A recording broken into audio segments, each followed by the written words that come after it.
Hello everyone. I have 8 minutes. I haven't made a video in almost a week, a long time. It's probably the longest since I quit my job that I haven't made a video. And I hope everyone is doing well. I know that barely anyone watches these videos. I've been, the hits, they keep on coming. This thing between me and Quentin Tarantino, this channel is dedicated to the true story of the movie Critic. The Continuing Adventures of Cliff Booth is not a real movie. It's just the movie Critic, right? That he's gonna, right, the theatrical release, right? That's when he's gonna say April Fools, and he'll pay me before that to take everything down. Because if that's true, right, and it is true, there's no David Fincher. I suspect now that he had a second unit and he directed it remotely. John Carpenter did the same thing last year. But if that transpires, then, right, then something I said was true. And likely everything that I've been saying is true, because everything that I've been saying is true. This is my cat, Garfield. What are you doing? Come here. Come here. Come on. Keep moving. Sorry. Anyway. Right. Or it's David Fincher in name only. But in any event, whatever the case, they've announced a 2026 summer release date. And so that was its own wisdom to learn that. Come on, dude. Gotta get out of the way. Right. You can sit right there. Thank you.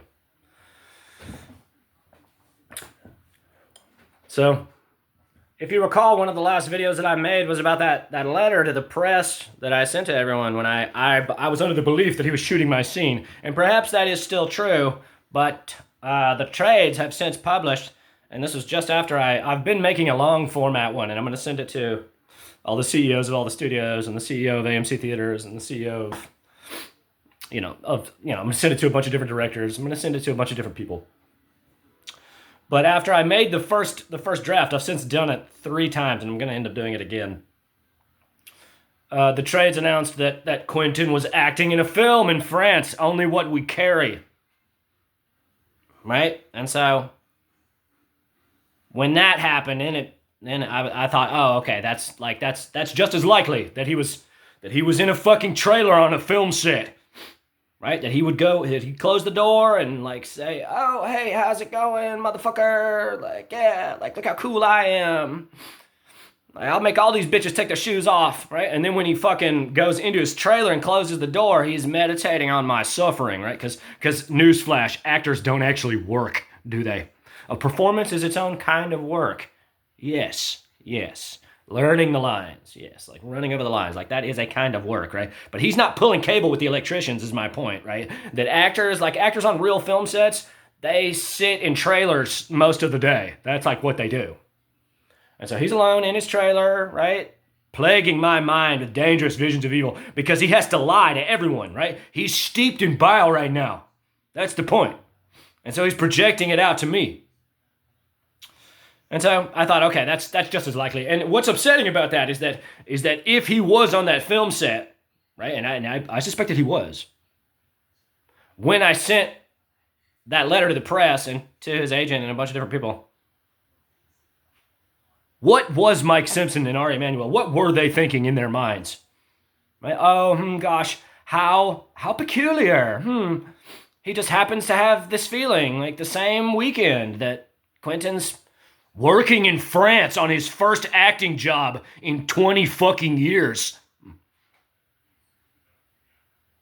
Right? My point is that now, when all of those people die, right? When aemanuel, right, takes the great gig in the sky, Mike Simpson, Stacey Sher, Trey Anastasio, David Berlinski, David Mamet, right? The list goes on and on, right? That now they all, right, for sure, aemanuel and Mike Simpson at least, right? They're gonna see the tunnel of light and wonder, did I help Quentin torture this man because he didn't give him what he wanted,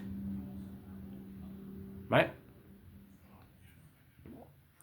And so, right, another thing that's occurring is that that table book is coming out, and they had an excerpt, and I'm going to write that guy too, about the casting of Cliff Booth and Rick Dalton. And I thought, oh, that's the magic of show business, right?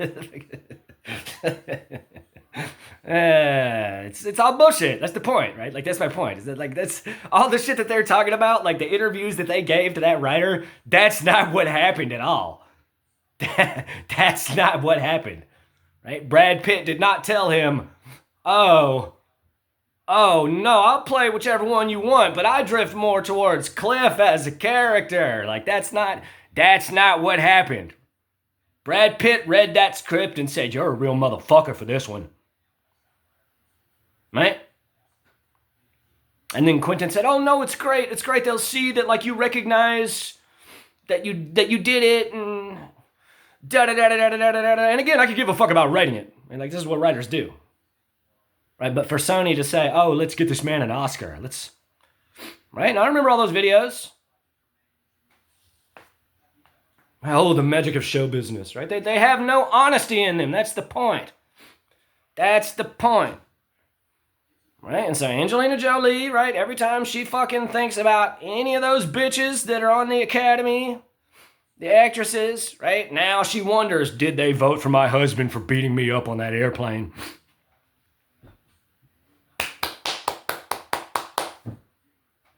Right? And so this is why he canceled the film, right? Because he doesn't want people thinking about this. Right? And so he could have said something to me, right?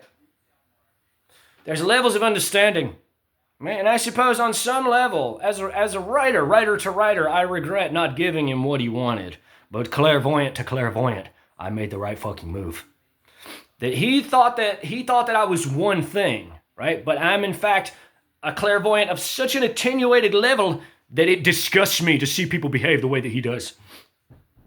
And make no mistake, every single actor and actress in his films has submitted their minds to him, right? And so now, right, he had to earn mine, but I took his as well. We've each swallowed each other. And the last thing that I'll say, because I have about 45 seconds left, is that I've recognized that now I have to give it back to him in equal measure, and that upsets me a lot. Right, so anytime I feel needles or evil or any of it, I'm going to grab a fucking steak knife or a sewing needle and just rage. Right?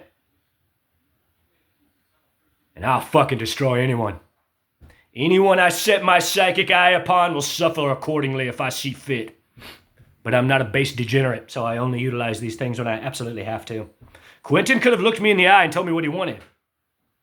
Right? But he wanted to exercise his mind power over me, and I balked at it. That's my right. So he can be a degenerate, and I can love people unconditionally. God bless.